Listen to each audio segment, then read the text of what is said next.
are 20 years old when Italy enters the war. Until then, the most dangerous thing in your life is the Adriatic in winter. You grow up in Bari, where your father, Antonio Ferraro, repairs fishing engines near the harbor. Your mother, Rosa, sells vegetables from a small stall to streets inland. Your younger sister, Lucia, is 14 and believes every uniform makes a man look important. Your closest friend, Paolo Rizzi, works at a freight warehouse and spends most of his wages on cigarettes and football baits. Elena, the daughter of a schoolteacher, has known you since childhood. She is the only person who can make you stop talking when you are nervous. You expect to work beside your father, save for a small apartment, marry Elena, and complain about fuel prices until you are old. Then, on June 10, 1940, Benito Mussolini announces that Italy is entering the war against Britain and France. Crowds gather around radios. Flags appear from windows. Some men cheer. Others calculate what war will do to shipping, food, and sons. Your father does not cheer. He fought in the First World War and still carries a piece of shell in his shoulder. When you ask whether Italy will win quickly, he looks toward the harbor. Quick wars are usually longest in the memory. Your mobilization papers arrive weeks later. Before you leave, Lucia gives you a small red thread bracelet she braided herself. It is badly made and much too tight. She says it will bring luck. You tell her luck should at least know how to tie a knot. She makes you wear it anyway. Training takes you north, away from the sea. You learn the Carcano rifle, marching drill, field positions, grenades, and how long a man can polish boots before beginning to hate both boots and authority. The Italian army is enormous on paper, but many formations lack modern transport, radios, anti-tank weapons, and enough motor vehicles. Horses and mules remain essential. Equipment varies from unit to unit. Officers talk about offensive spirit. Mechanics search for spare parts. Paula somehow ends up in your regiment. This proves God has a sense of humor, he says. Sergeant Carlo. Bianchi disagrees. Bianchi is 37, from Parma, a professional soldier who has already fought overseas. He possesses the tired patience of a man who has watched young recruits mistake confidence for preparation. He teaches you 3 rules. Keep your socks dry. Never assume headquarters knows where you are. And if Paula says he has a good idea, wait 5 minutes. In October 1940, Italy invades Greece from Albania. You do not march into a collapsing enemy. You march into mountains. Rain turns roads into mud. Supply trucks stall. Mules carry ammunition where vehicles cannot pass. Greek troops resist, then counterattack into Albania. The terrain is steep, cold, and unforgiving. You imagine war in columns and flags. Instead, you spend hours carrying ammunition uphill. At night, wet clothing freezes stiff. Food arrives late. Men burn furniture for warmth. Frostbite removes soldiers from the line without a bullet ever touching them. Your first battle begins in fog. You are ordered toward a ridge that looks close on the map and impossibly far. While climbing toward it, machine gun fire cuts across the slope. Men drop behind rocks. Mortar explosions throw black earth through the snow. Paula crawls beside you. Have they considered moving Greece somewhere flatter?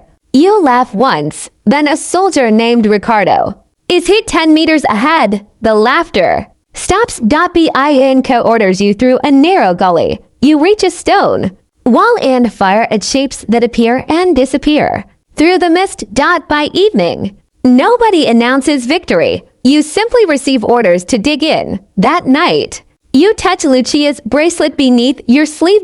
For the first time, you understand that your family may never know exactly where you are. Letters become part of survival. You tell your mother the food is good. You tell your father the army owns engines worse than anything he has ever repaired. You tell Lucia her bracelet has already survived rain, snow, mud, and one extremely aggressive mule. You tell Elena almost nothing about fear. She understands anyway. Her letters describe shortages ration lines, and berries growing importance as the Mediterranean War expands. By spring 1941, German forces intervene in the Balkans. Yugoslavia and Greece are defeated. Italian newspapers describe victory. Bianchi reads one aloud and looks at the mountains behind you.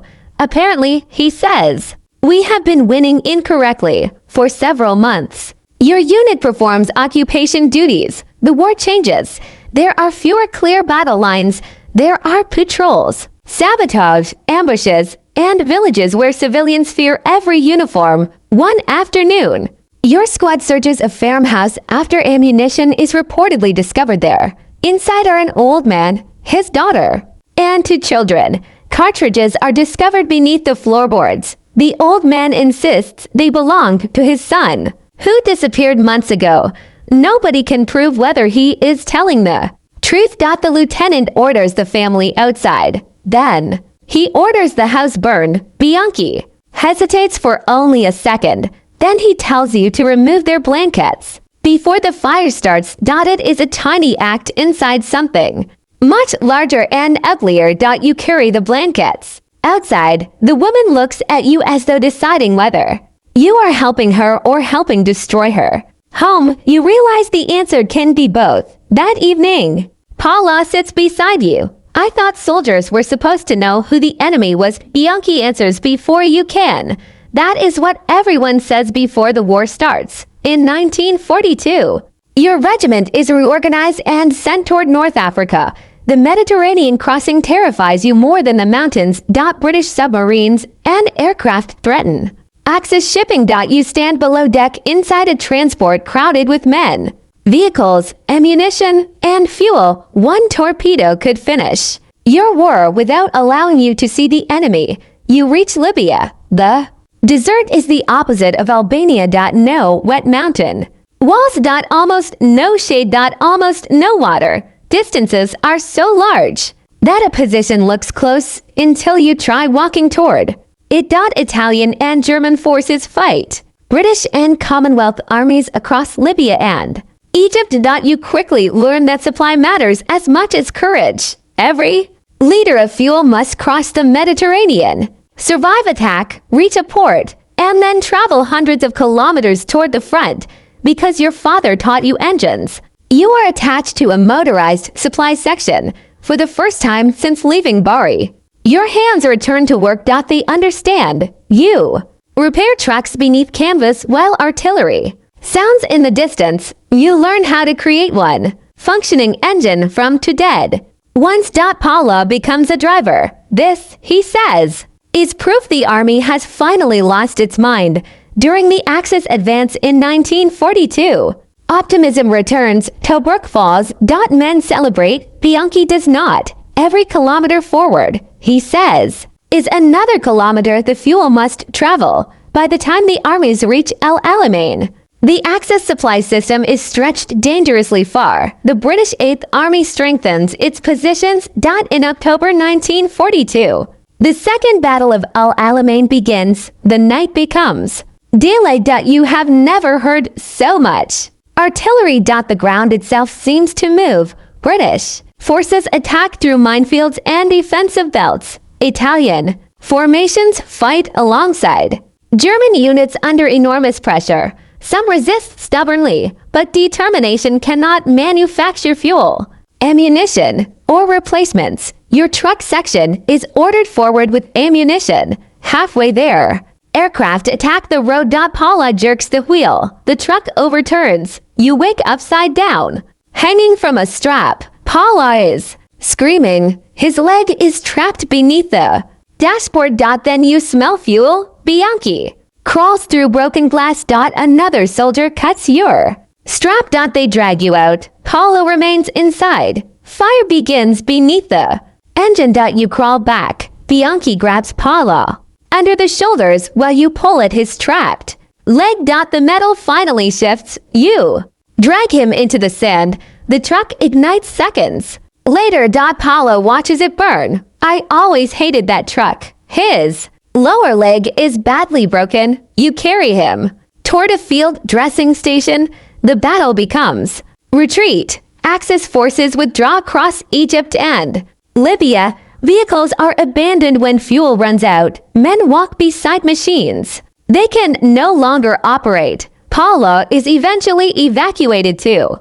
Italy, you envy him. Then you hate yourself for envying him. By 1943, Axis forces in North Africa are being crushed between Allied armies advancing from east and west. Your unit is among those returned to Italy before the final collapse in Tunisia. Home is not the home you remember. Bari has blackouts. Food is scarce. Air raids are part of life. Your father's workshop cannot find parts. Your mother trades vegetables for flour. Lucia is 17 now. She no longer thinks uniforms make men important. Elena works at a clinic. When you see her, you expect the years apart to disappear. They do not. You have changed. So has she. She notices the faded red thread around your wrist. You kept it. It is military equipment. She smiles. Then Allied forces invade Sicily in July 1943. Within weeks, Mussolini is removed from power. Marshal Pietro Badoglio becomes head of government officially. Italy continues fighting alongside Germany secretly. The government negotiates with the Allies. Ordinary soldiers know almost nothing. Rumors spread through every barracks. Italy will leave the